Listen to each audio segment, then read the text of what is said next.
नमस्कार दोस्तों, स्वागत है आपका एक बार फिर से कानाफूसी चर्चा और गपशप पर आधारित हमारे इस खास कार्यक्रम में। इस बार हम फिर कई सारी रोचक खबरें लेकर आए हैं, तो चलिए शुरू करते हैं पावर सेंटर।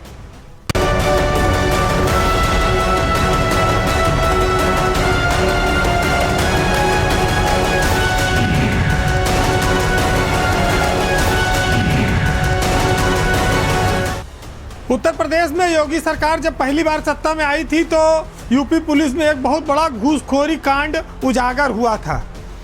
घूसखोरी कांड इस वजह से कि पैसे के बदले पद यानी कि जिले में एसपी बनाने के लिए पैसे की लेन देन का एक मामला ऐसा आया जो नोएडा में तत्कालीन एसएसपी रहे वैभव कृष्णा के समय से शुरू हुआ था, जिन्होंने इसका खुलासा किया था। आज नदी में तब से काफ़ी पानी बह गया। जो आरोपी थे वो कई सारे बरी हो गए और सबको जिलों में अच्छी अच्छी जगह पोस्टिंग मिल गई। फिर लोग मलाई काटने में लग गए। लेकिन हमारे यहाँ एक कहावत है कि ककरी के चोर का कटारी से काटो, और वो कहा जाए कि भेदभाव साफ झलकता हो। जिसमें बात हो रही है कि यूपी पुलिस में आईपीएस अफसरों की पोस्टिंग के लिए जिले बेचने का एक ऑडियो पकड़ा गया था, जिसमें कई सारी गिरफ्तारियां हुई। उसमें यूपी पुलिस के 5 अफसरों के नाम आए। तो उसमें जो जितने असली मुजरिम थे उनको तो जो है बरी कर दिया गया जांच धीरे धीरे करके 4-5 साल में। लेकिन जो कमज़ोर थे उनकी गर्दनों पर आरी चलाकर खूब कटाई हुई और सरकार में खूब वाहवाही लूटी गई और बड़े बड़े तमगे हासिल किए गए कि साहब हमने बहुत बड़ा खुलासा किया। पैसे के बदले पोस्टिंग का ये खेल बहुत निराला है। वैभव कृष्णा जब नोएडा के एसएसपी थे तो उन्होंने इस रैकेट का भंडाफोड़ किया था, जिसमें 5 आईपीएस अफसरों पर पैसा देकर जिलों की पोस्टिंग लेने के लिए बातचीत के ऑडियो रिकॉर्डिंग थे। हालांकि भ्रष्टाचार के साक्ष्य न मिलने पर उसमें से 4 आईपीएस अफसरों को अब तक बरी किया जा चुका है। और ये खुलासा तब हुआ जब वैभव कृष्णा नोएडा में 2020 में एसएसपी थे। उनकी एक गोपनीय रिपोर्ट थी, जिसके बाद ये खुलासा हुआ और इसमें एसआईटी और विजिलेंस ने जांच की। सबसे पहला नाम इसमें आया था अजय पाल शर्मा का, जो इस समय उत्तर प्रदेश में फिर से जौनपुर जिले में एसपी हैं। उनके साथ कई और नाम थे, लेकिन जो ये जांच हुई उसमें कहा गया कि फोरेंसिक जांच में जो आरोपी हैं उनकी आवाज़ का मिलान नहीं हो पा रहा है। इस कारण विजिलेंस इस पे फाइनल रिपोर्ट लगाती है, ख़त्म करती है। तो ये अजय पाल शर्मा जो कि कुख्यात हैं यूपी पुलिस में, उनके खिलाफ कई सारी महिलाओं ने आरोप लगाए। लखनऊ के हजरतगंज थाने में भी उन पर मुकदमा हुआ। रामपुर में जब एसपी रहे वहाँ पर तब भी उनके कई सारे मामले खुलते रहे। लेकिन वक्त क्या देखिए यही है कि जो कल तक सरकार की नज़रों में खलनायक थे, आज वही आग के तारे हैं। सुधीर सिंह वो भी इस आरोप में फंसे थे, लेकिन वो लगातार जिलों में एसएसपी रहे और बाद में डीआईजी बने और अब वो रिटायर हो चुके हैं। गणेश शाह जो इसी ऑडियो टेप रिकॉर्डिंग में उनका नाम आया था, उसमें बांदा के एसएसपी हुआ करते थे। आज की तारीख में वो लखीमपुर खीरी के एसपी हैं। एक नाम और आया था राजीव नारायण मिश्रा का, वो भी आरोपों से बरी हो चुके हैं और अभी इलाहाबाद में मेला अधिकारी रहे, पीएससी में कमांडेंट हैं। एक नाम बच गया जो अभी तक इस पूरे जांच में, पूरी अभियान में, वो है हिमांशु कुमार का। हिमांशु कुमार की जांच एक अन्य मामले में अभी चल रही है, वो ख़त्म नहीं हुई। लेकिन आपको याद होगा कि जो व्हाट्सएप चैटिंग का खुलासा हुआ था उसमें एक लिखा गया था कि जिलों की पोस्टिंग में 30 लाख रुपया से लेके 80 लाख रुपया ट्रांसफ़र पोस्टिंग के नाम पर लेन देन हो रहा है। और वक्त गुजरा, सारी बातों पे मिट्टी डाल दी गई, सारी जांचें समाप्त हो गई। कितना अजीब है कि जिन पर गंभीर गंभीर आरोप लगे वो सब जिलों में एसपी बन के जाके बैठ गए हैं और अभी एक आदमी बचा है, वो है हिमांशु कुमार। आप इसको दोहरा चरित्र भी कह सकते हैं कि एक ही तरह के मामले में 4 बरी हो गए, एक अकेले हिमांशु कुमार पिस रहे हैं। बात यहाँ पर दूध का दूध और पानी का पानी करने की है। दूध भी मिलावटी रहा और पानी भी साफ नहीं हो पाया। ये साफ है कि किस तरह से भ्रष्टाचार के मामलों में जीरो टॉलरेंस की जो बात की जाती है उसमें अफसर उसको धता बता देते हैं। हिमांशु कुमार आज भी जांच के शिकंजे में फंसे हैं, उनकी फाइल आज तक ख़त्म नहीं हुई। उनके साथ के 4 और अफसरों की फाइल ख़त्म हो गई और वो अच्छे अच्छे पदों पर चले गए। जिन पर इतने बड़े बड़े दाग थे उन पर बहुत बड़ी बड़ी मेहरबानियाँ भी हुई। अतीत के दागों को भुला दिया गया और जो लोग मंचों से बहुत बड़े बड़े भाषण देते हैं ईमानदारी के, वो उत्तर प्रदेश पुलिस के इन चेहरों को देखकर सोचते होंगे कि एक वक्त था कि जब साहब अर्श से फर्श पर आ गए थे और आज फिर वो जिलों में कमान संभाल रहे हैं। वक्त की बात है, वक्त क्या क्या रंग दिखाता है और भेदभाव के अंतर को भी दिखाता है कि जिसकी जितनी पहुंच होगी, जिसकी जितनी सेटिंग हो जाए, जो जितना बड़ा दागी हो, वो आगे चलकर उतने कामयाब होता है। तो यूपी पुलिस की इस विचित्रता को आप भी देखकर हैरान होइए और रंज करिए कि जिन्होंने हर कर्म में लोगों को पीछे छोड़ दिया, न कोई चरित्र न भ्रष्टाचार की कोई सीमा बची, वो फिर आज सरकार की आंखों के सामने बड़े बड़े पदों पर बैठे हैं और उनके चहेते बन गए हैं। कैसे बन गए, किस कारण से बन गए, ये अपने आप में बहुत बड़ा रहस्य है। आपको अब एक रहस्यमयी खबर की ओर ले चलते हैं। ब्यूरोक्रेसी की है, ब्यूरोक्रेसी में इसको लेकर चर्चा भी है, लोग जानना भी चाहते हैं कि क्यों ऐसा हुआ। बात बरेली की कमिश्नर रही संयुक्ता समद्दर की है। संयुक्ता समद्दर को बरेली से अचानक क्यों हटा दिया गया, इसको लेकर सत्ता के गलियारों में कई जगह चर्चा होती, लेकिन कोई हिम्मत तो कर नहीं पाता खुल के बोलने की। भाई 7-8 महीना पहले ही संयुक्ता समद्दर कमिश्नर बनी थी, बरेली की सेंटर से आई थी। उनका जो मंडल था वो विकास की रैंकिंग में 2 बार प्रथम भी आ गया 7-8 महीने में, लेकिन अचानक सरकार ने एक दिन उनको हटा दिया और उनकी जगह पर जिसका प्रमोशन नहीं हुआ, जो सेक्रेटरी रैंक में भी नहीं है, उसको वहाँ पर प्रभारी कमिश्नर बना दिया। संयुक्ता के अचानक हटने के पीछे क्या कारण है, इसको लेकर तमाम तरह की चर्चाएं चल रही हैं बरेली, शाहजहांपुर और लखनऊ तक। लेकिन उससे पहले हम आपकी नज़र, आपका ध्यान इस ओर ले जाएंगे कि उत्तर प्रदेश के कार्यक्रम क्रियान्वयन विभाग ने जो फरवरी की विकास की रैंकिंग जारी की है उसमें बरेली मंडल टॉप पर है। बरेली के साथ साथ सहारनपुर मंडल भी टॉप पर आया है और नंबर 3 पर इसमें वाराणसी मंडल है, नंबर 4 पर लखनऊ है और 5 पर मेरठ मंडल शामिल है। ये जो 5 मंडल हैं, इन 5 मंडलों में बरेली सबसे टॉप पर है और बरेली के चारों जिले टॉप में हैं। आप हैरत में होंगे कि बरेली जिला, बदायूं जिला, शाहजहांपुर जिला, पीलीभीत जिला, ये चारों जिले कार्यक्रम क्रियान्वयन विभाग द्वारा विकास कार्यों के मामले में टॉप घोषित किए गए हैं। लेकिन इसके बावजूद वहाँ की मंडला आयुक्त को आधी रात को हटाकर वेटिंग में डाल दिया गया। ऐसा क्यों हो गया, रातों रात ऐसी क्या स्थिति आन पड़ी कि ये निर्णय लेना पड़ा। एक चर्चा इस बात की आई कि भाई शाहजहांपुर में एक धान खरीद के रैकेट का एक खुलासा हुआ था, जिसमें एक FIR हुई। उस FIR में फर्जी आधार कार्ड लगाकर लोग जो है धान की खरीद करने की बात करते हैं। वो मंडल बरेली में आता है, जांच कई जगह फैली, बहुत बड़ा रैकेट था, लेकिन उससे कमिश्नर के हटने की वजह नहीं मानी जा सकती। लोग इससे संतुष्ट नहीं हैं। एक और तर्क आया सामने कि उन्हीं दिनों संघ के जो प्रमुख हैं मोहन भागवत जी, उनका 5 दिवसीय बरेली में दौरा भी लगा था।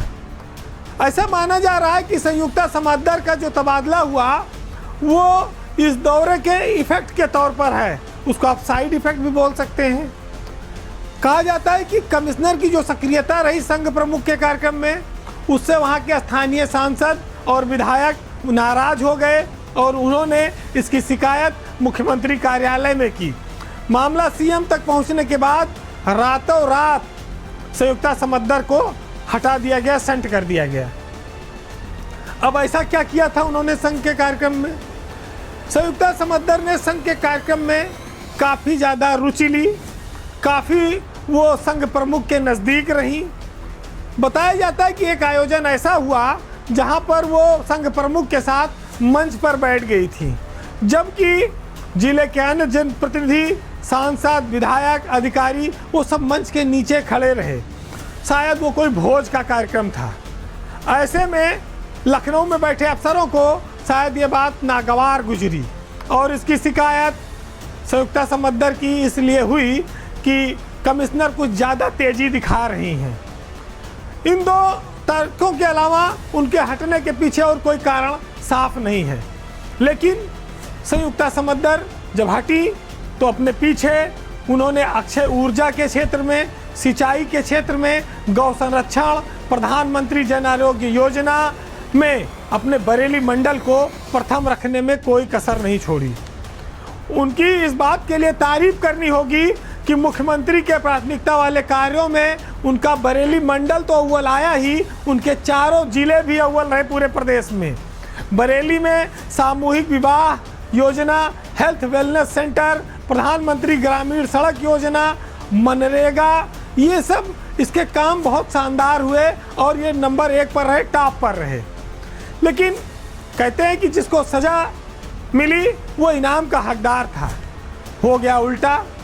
ऐसा नेताओं के अहम के टकराव की वजह से भी माना जा रहा है।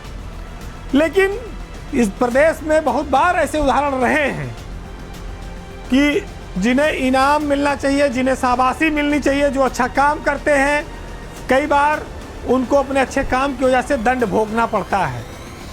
तो शायद उनकी किस्मत में भी यही रहा। लेकिन आज इस रहस्य से पर्दा उठना जरूरी था कि संयुक्ता समद्दर को आखिर में आधी रात क्यों हटाया गया। बात अब उत्तर प्रदेश में पूर्वांचल के बीजेपी के बहुत बड़े नेता की, जिनके पास चरण छूने के लिए लाइन लगती है, करोड़ों रुपए चढ़ावा आता है। लेकिन अचानक से बीजेपी हाईकमान की नज़र में वो खटकने लगे और उनके ऊपर बुलडोजर चल गया।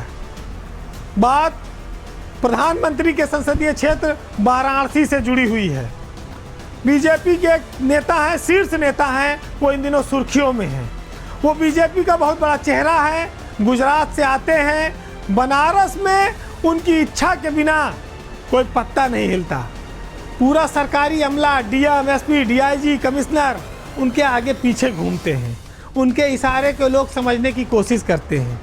बात उत्तर प्रदेश में बीजेपी के सह प्रभारी सुनील ओझा की हो रही है। वो ओझा लिखते हैं लेकिन यहाँ के लोग उन्हें ओझा समझते हैं। सुनील ओझा एक ऐसा ताकतवर नाम है बनारस में और पूर्वांचल में, जिसके सामने पार्टी के बड़े बड़े मिनिस्टर, विधायक, टिकटार्थी शीश झुकाते हैं। लेकिन सुनील ओझा इस कार्यक्रम के बदले एक और कार्यक्रम में लगे हुए थे। बीजेपी में उच्च पद के साथ साथ उन्होंने मिर्जापुर में गंडौली आश्रम स्थापित किया, जिसमें करोड़ों की भूमि उन्होंने एक्वायर की है। ओझा की ताकत इतनी है कि डिप्टी सीएम से लेके मिनिस्टर, विधायक उनके यहाँ लाइन लगाते हैं मिलने के लिए, और जब उनकी इच्छा होती है तब वो मिलते हैं। ओझा ने अकूत संपत्ति भी बनारस में रहकर बनाई है, जैसा कि उन पर आरोप लगा है। जब ये सब चीज़ें बहुत बढ़ने लगी तो बताया जाता है कि दिल्ली में बीजेपी हाईकमान को इसकी खबर दी गई और तभी से वो बीजेपी हाईकमान के रडार पर आ गए। फिर दिल्ली से लखनऊ पार्टी मुख्यालय संदेश भिजवाया गया कि ओझा पर लगाम लगाओ, लोगों को वहां जाने से रोको। उसके बाद बीजेपी के प्रदेश अध्यक्ष भूपेंद्र चौधरी ने बनारस और काशी क्षेत्र की यूनिट को अलर्ट किया कि कोई भी अब सुनील ओझा के किसी आश्रम पर किसी कार्यक्रम में नहीं जाएगा। भूपेंद्र चौधरी के फरमान के बाद ये खुलासा हुआ कि सुनील ओझा क्या चीज़ है और क्या करते हैं। सारे अफसरों, नेताओं ने अचानक से सुनील ओझा से अब किनारा कर लिया। ये चर्चा क्यों आई? बताया जाता है कि गंडौली आश्रम में सुनील ओझा ने पिछले दिनों 1000 कन्याओं का सामूहिक विवाह कार्यक्रम आयोजित किया। वहीं पर रुद्राभिषेक कार्यक्रम भी हुए और खेल महोत्सव का भी आयोजन हुआ। इसमें सरकारी पैसे से ये खर्च किया गया और श्रम सेवा योजन विभाग और कई सारे मंत्री वहाँ पर मौजूद रहे। लाखों करोड़ों रुपया जो खर्च आया उसमें बीजेपी के नेताओं ने, टिकटार्थियों ने भी काफ़ी वहाँ सहयोग किया। ये सब बातें जब आई तो ये बताया जाता है कि इसकी शिकायत हुई। शिकायत यह भी हुई कि पूर्वांचल के एक बाहुबली एमएलसी हैं जो ओझा जी के सारे कार्यक्रम को काफ़ी संचालित करते हैं, मॉनिटरिंग करते हैं, वही देखभाल करते हैं। उनकी फ़ोटो भी सोशल मीडिया पर काफ़ी वायरल हुई। अब ओझा का कद इतना बड़ा था कि लोकसभा चुनाव हो, निकाय चुनाव हो, मेयर हो, अध्यक्ष पद, काशी के विभिन्न क्षेत्रों के लोग उनके यहाँ टिकट के लिए लाइन लगाए रहते थे कि ओझा जी की कृपा हो जाए तो शायद हम भी कोई पद पा जाएं। और इसी के नाते वो इनके कार्यक्रमों में भारी मदद भी करते थे। लेकिन बीजेपी हाईकमान के निर्देश के बाद ओझा के इस गंडौली आश्रम पर अब बुलडोजर चल गया है। बीजेपी में सिर्फ फुटअव्वल की नौबत आ गई है। ओझा की बढ़ती ताकत, जमीन का लालच, धन का संचय बीजेपी का बड़ा फजीहत कराया उसने। बीजेपी में ओझा का जो सिक्का था वो अचानक से डाउन हो गया। बताया यह भी जाता है कि किसी अफसर ने ओझा की ये शिकायत की, लेकिन आज गंडौली आश्रम की सारी ऊर्जा खत्म हो गई है। इस आश्रम को बाल मुकुंदन ट्रस्ट द्वारा संचालित किया जा रहा था, जो मंदिर और गौशाला के निर्माण पर काम कर रहा था। इस निर्माण कार्य को सरकार ने बुलडोजर चलवाकर ध्वस्त कर दिया है। यानी कि एक तरह से ओझा का मुखौटा उतर चुका है। बीजेपी ने ही अपने नेता को अब कहा जाए बुलडोजर चलाकर नंगा कर दिया है, उसके भ्रष्टाचार को उजागर कर दिया है। कोई भी नेता अब ओझा की ओर देखने में डरता है, गंडौली आश्रम जाना तो दूर। तो पार्टी विद डिफरेंस में बहुत सारे ऐसे लोग हैं जो समय समय पर बताते हैं कि वो इस डिफरेंस को स्वीकार नहीं करते, वो और सब की तरह हैं। उन्हें भी माल मत्ता चाहिए, उन्हें भी प्रभाव चाहिए, भले यूपी में मिले या गुजरात में मिले कहीं, जहाँ रहें वहाँ सुख से रहें, आनंद से रहें। मार्च का महीना जैसे जैसे बीत रहा है वैसे वैसे यूपी पुलिस में उसके मुखिया के चयन को लेकर कई सारी चर्चाएं चल रही हैं। देश का सबसे बड़ा पुलिस महकमा, पुलिस फोर्स है उत्तर प्रदेश में, उसके मुखिया यानी डीजीपी के चयन को लेकर चर्चाएं हैं, कवायद है। क्योंकि यूपी को अस्थाई डीजीपी यानी कि पूर्णकालिक डीजीपी की आवश्यकता है। अभी जब से फरवरी में डीजी प्रशिक्षण रहे आरपी सिंह का रिटायरमेंट हुआ है, उसके बाद से यूपी में डीजीपी के चयन को लेकर एक नई चर्चा चली है। कुछ समीकरण बदल गए हैं, इसकी वजह से उस पर आज चर्चा होना आवश्यक हो गया है। आपके सामने ये बात ध्यान में लाना आवश्यक हो जाता है कि यूपी पुलिस में अब क्या आगे समीकरण बनेंगे, क्योंकि आरपी सिंह के जाने के बाद अब केंद्रीय प्रतिनियुक्ति से अनिल अग्रवाल वापस लौटे हैं और वो डीजीपी पद पर यहाँ प्रमोट हो गए हैं। हालांकि उनकी नौकरी ज़्यादा नहीं है, यानी कि 2 महीने बाद अप्रैल में वो भी रिटायर हो जाएंगे। लेकिन ऐसा माना जा रहा है कि मार्च के महीने में ही सरकार संघ लोक सेवा आयोग को कोई सिफारिश भेज सकती है, यूपी सरकार कोई नया प्रस्ताव भेज सकती है। इसके लिए कवायद गुप्त रूप से चल रही है, 1-2 दिन में हो सकता है प्रस्ताव भेज भी दिया जाए। माना यह जाता है कि जब से डीजीपी का पद रिक्त हुआ है उस तिथि के आधार पर प्रस्ताव जाते हैं और डीजीपी के नाम का जो पैनल होता है उसका चयन होता है। लेकिन इस बार समीकरण बदल गया है, कई लोग रिटायर हो गए, तो इस फहरिस्त में अब थोड़ा बहुत बदलाव भी देखने को मिलेगा। अभी भी अगर डीजीपी के नाम का जो पैनल जाएगा उसमें मुकुल गोयल स्थिर हैं, क्योंकि उनकी नौकरी अभी फरवरी 2024 तक है, तो उनका नाम भेजना मजबूरी है। लेकिन वर्तमान में जो कार्यवाहक डीजीपी हैं डीएस चौहान, वो इस सूची में अब शामिल हो गए हैं।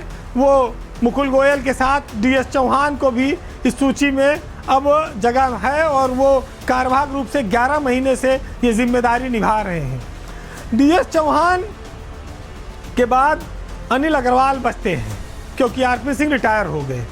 तो अब अनिल अग्रवाल, डीएस चौहान और राजकुमार विश्वकर्मा का नाम भी आता है। अब जब इतने नाम है और सब रिटायरमेंट के कगार पर हैं, अनिल अग्रवाल से लेके राजकुमार विश्वकर्मा से लेके, तो फिर बचता कौन है? तो बचते हैं आनंद कुमार, विश्वकर्मा, आनंद कुमार और डीएस चौहान ये सारे लोग 1988 बैच के अफसर हैं। लेकिन आनंद कुमार के पास 1 साल से ज़्यादा का समय है, उनकी नौकरी लंबी है, वो डीजीपी पद के लिए दावेदार हो सकते हैं क्योंकि उनका रिटायरमेंट अगले साल अप्रैल में है। ऐसे में ये चारों नाम जो 1988 बैच के हैं उसमें सबसे प्रबल दावेदारी आनंद कुमार की देखी जा सकती है। और संघ लोक सेवा आयोग को जो पैनल जाएगा उसकी कैटेगरी में आनंद कुमार फिट भी बैठते हैं। अब आनंद कुमार का डीजीपी बनना तभी संभव हो सकता है जब 31 मार्च को वर्तमान डीजीपी डीएस चौहान रिटायर हो जाएं या उन्हें सेवा विस्तार न मिले, तब वरिष्ठता के आधार पर आनंद कुमार वहां पहुंच जाएंगे। वैसे जो जानकार सूत्र हैं वो कहते हैं कि डीजीपी के चयन के जो प्रस्ताव है उसकी तैयारी चल रही है। अब इस पर लोक सेवा आयोग कब निर्णय करता है, कितने समय में करता है, ये उस पर निर्भर करेगा। लेकिन इस बात को लोग अब कयास लगाने लगे हैं कि शायद चौहान साहब बिना सेवा विस्तार के अब 31 मार्च को रिटायर हो जाएं। तो अब डीएस चौहान का अगर काल नहीं बढ़ता तो अनिल अग्रवाल अप्रैल में, राजकुमार विश्वकर्मा मई में, अब तो बचेगा कौन? फिर आनंद कुमार बचते हैं। आनंद कुमार सरकार की भी स्वाभाविक चॉइस हो सकते हैं, वो इस समय उत्तर प्रदेश में डीजी कारागार के पद पर हैं।